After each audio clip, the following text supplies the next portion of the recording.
I'd like to welcome everybody back to the channel. Today we're going to be doing a quick book review on this cool book right here and talking about why I think you should build a sustainable self-reliance library.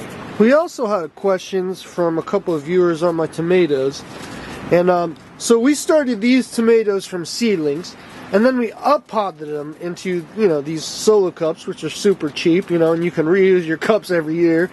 I stack all my cups and stuff, they're nice and organized. I reuse the stuff every year, save where you can. And so I was talking to one of the viewers about what to do next with his tomato plants, and what we're going to do is maybe do a video in a couple of days when these get a little larger.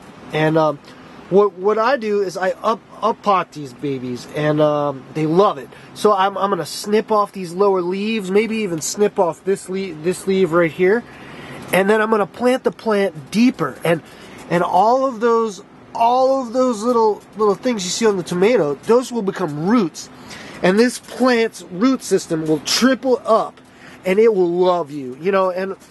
Tomatoes, we want to grow fruit. We don't want to grow leaves. And, tomatoes actually really love being transplanted. And I'm looking forward to doing a video on that for the viewer that asked questions. So these are our little 25-cent chickens we got. There was a little sale on chickens for 25 cents. And, I'd just like to point out that today's video is in memory of Marigold, my chicken that got killed by an eagle yesterday in one of the most nightmare scenarios I've ever seen. The eagle actually got stuck below the chicken coop, and the rest of my flock was pretty traumatized. I don't even know how this eagle fit in the chicken coop, but I called my good friend Jane from On the Wing. She's on Northwood's Law all the time, and I called Jane. She hit me back, and our wonderful Raymond PD department came over. But by the time they came, the eagle had worked itself out and flew away. But I'd just like to thank the Raymond Police Department and my friend Jane from On the Wing. If you ever have any bird problems or see a damaged bird, call Jane. She's a good friend of mine, and she's a great resource.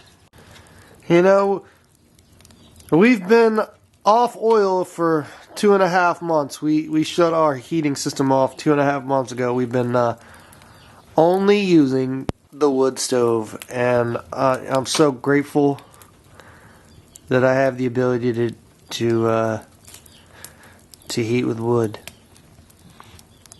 So what are you gonna do if YouTube shuts down? You lose power for months on end. That's why having books around are a good thing for you and your family. Today, one of the things we're going to be talking about is one of the things you can do to prepare yourself. And one of the things I really recommend doing is getting a library of books. And today we're going to do a little quick review on this book right here. I've been collecting sustainability books for, about 10 years. When I first started keeping chickens 10 years ago, first thing I did was, hey, I don't know anything about chickens.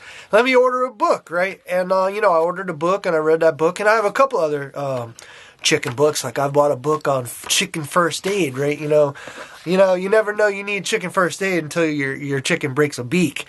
And you're like, what do I do?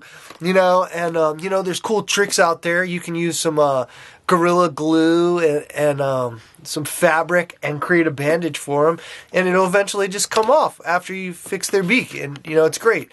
There's no need to panic. But what are you gonna do if YouTube shuts down? I've been YouTubing for 5 or 6 years or whatever, and I subscribe to hundreds of really great YouTube channels that I get really good information on. But what are you gonna do if YouTube goes down? So I've been taking the time to increase my sustainability library, and the other day my new book came in, Harvesting and Using Dandelions. And I gotta tell you, this book, I read it last night. Well, it's not a long book, but it's got some great recipes and for using dandelions. Now, I wrote a song about dandelions. In the other videos, that song is actually called the Dandelion Dance, the background music. I wrote a song.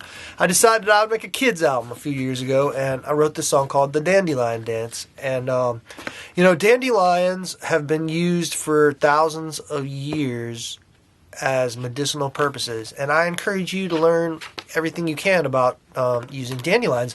But I learned a ton more from this wonderful author. Her name is Connie McCauley, and there's some really great information on how to make dandelion coffee and dandelion tea, and it goes through and tells you how to do it step by step. You know, and I gotta say, this book is awesome. You know, it's not a huge book, it's not an expensive book. But she has a couple other books. She has her own YouTube channel, and I think you should check it out.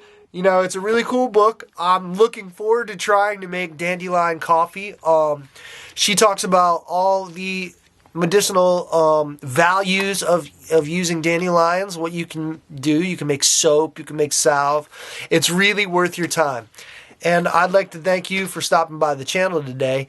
And I really encourage you, you know, to get out there and sustain yourself in any way you can.